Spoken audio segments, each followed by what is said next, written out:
બીજો કે બીજું તમે વરીને લાવો દાગીના હું કરાય આવેલું એટલે પણ ચોથી તમે કોઈ મજૂરી નથી જો જે 1 કિલો ચોદીના પૈસા આલ્યા કૃષ્ણ કનૈયા, આ નાની બચત. અને આપણે તો કદી રૂપિયો કે 2 રૂપિયા કે 10 રૂપિયા વધ્યા હોય તો પાણીપુરી ખાઈને આવો ને તો બોલો તમારા હિસાબમાં જ કોઈ આ રીએ કોઈ તમારી ભક્તિ. હા ખાવા માટે મળ્યો છે કે યોગ માટે. ભારત ભૂમિ એ યોગની છે, ભોગની નહીં. કોઈ આ બધા સુખી થયા છે ચોથી છે મારા આવા બેટા સમજાયની વાત છે. બલિહારી સાહેબ તો બધાને ભણાવે પણ જે સુરતવંત છે હંસના જેમ હમ તાચી રહ્યો છે કે મોતી નોશું નથી કે પકડ્યું નથી એવા મહાપુરુષો આ ધારેલી ભૂમિકાએ જોય ને કે હોબળ્યું ના બાજુ ફેંકી દીધું ને એનું કોમ નથી. અમે તો બધું સમજીએ છે, બધું સમજીને બેઠા છો. બેઠા હોય તો બેહો. હું એટલે કોણ ઊભું કરે? બધા બીજા જનાવરો તો કોકે ઊભું કરે પણ હા ઊભું થાય એવું આ મન બેઠું એ બેઠું અને ઊભું કરનાર મહાપુરુષે કીધું ના ઊભું થઈ શકે. આવી જે ભૂમિમાં આવી થોડા આમ નાની નાની બચતમાં કેટલો લાભ થયો. હું શું કહેવા માંગતો ખબર છે? હું કદાચ રામ રામ 108 વખત કોત ને તારી એક માળા થોત અને બોલો આપણી આ બાજીએ બોલાવી તો બોલો કેટલી માળા થઈ જઈએ.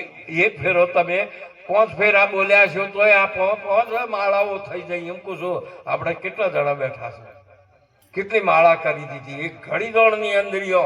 આ તમારે કદાચ માલદાર થવું હોય તો ઓમ થઈ જવરાય. કોઈ મજૂરી કરે તો રાત દાડો મહેનત કરશો તો થવાના.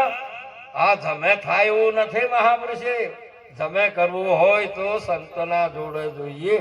માટે આજનો પ્રસંગ અમારા દેવીસિંહ અને એમના સુપુત્ર કરણસિંહ અને બેનબા માતાજી બધાની મળી હોયના મંડળના સહકારથી આ ગામના તમામ મહાપુરુષોના સહકારથી અને આજુબાજુથી પધારેલા તમામ પરમાત્મા સ્વરૂપ જંગમનું તીરથ ફરતો પ્રયાગ એવા સંતો પધારી અને બધા જ ગામમાંથી પધારીને આજના મહિમાની અંદર વિશેષ તમે વૃદ્ધિ કરી પ્રકાશમય કર્યો અને તમારે ખૂબ ખૂબ ધન્યવાદ.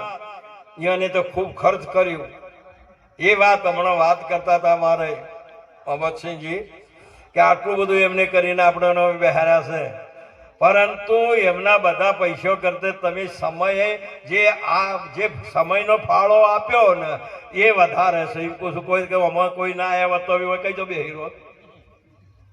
માટે દરેકને ધન્યવાદ છે. પૈસાથી એ કરે તેને ધન્યવાદ અને પૈસા ના હોય ને આ સભામાં આવી અને મહાપુરુષ પરમાત્માના નામનું સ્મરણ કરે. સ્મરણ ના કરે તો શ્રવણ તો કરે ને. તેની આ બલિહારી છે મહાપુરુષે આવું વર્ણન કર્યું. આવો એક ઉત્તમ મનુષ્ય દેહ મળ્યો. આ મનુષ્ય દેહ કેટલો દેવું ને દુર્લભ, કેટલો પરમાત્મા કહે છે દેવું ને દુર્લભ. આવો એક ઉત્તમ અવસર મળ્યો. કેવો મળ્યો છે ને ક્યાંથી મળ્યો? માતૃદેવો ભવ પિતૃદેવો ભવ. આવો મહિમા કર્યો છે અમારે કરણસિંહ. પણ આ રૂપાળું મંદિર મળ્યું છે ને હરિભજન કે કાજ મોહન બનાવ્યો. આ મંદિરિયો એ કોને બનાવ્યો? હમણાં હું અંબાજીમાં મેળાવડો તો જ્યાં હતા એ બધા માતાજીને દર્શન કરવા માટે લાઈનમાં હતા પણ ત્યાં અમારા મામલતદાર હતા. હું અહીં ગયો એટલે કે તમારા જાય ત્યાં એ દેવળના દેવસ્થાનના એ ટ્રસ્ટેમાં એ હતા કે મહારાજ આવો માતાજીના મંદિરમાં અમે જ્યાં એ પ્રસાદ બીજો ત્રીજો બધું હતું કે મેં કીધું લાવો તમારા હાથમાં લઈ લો.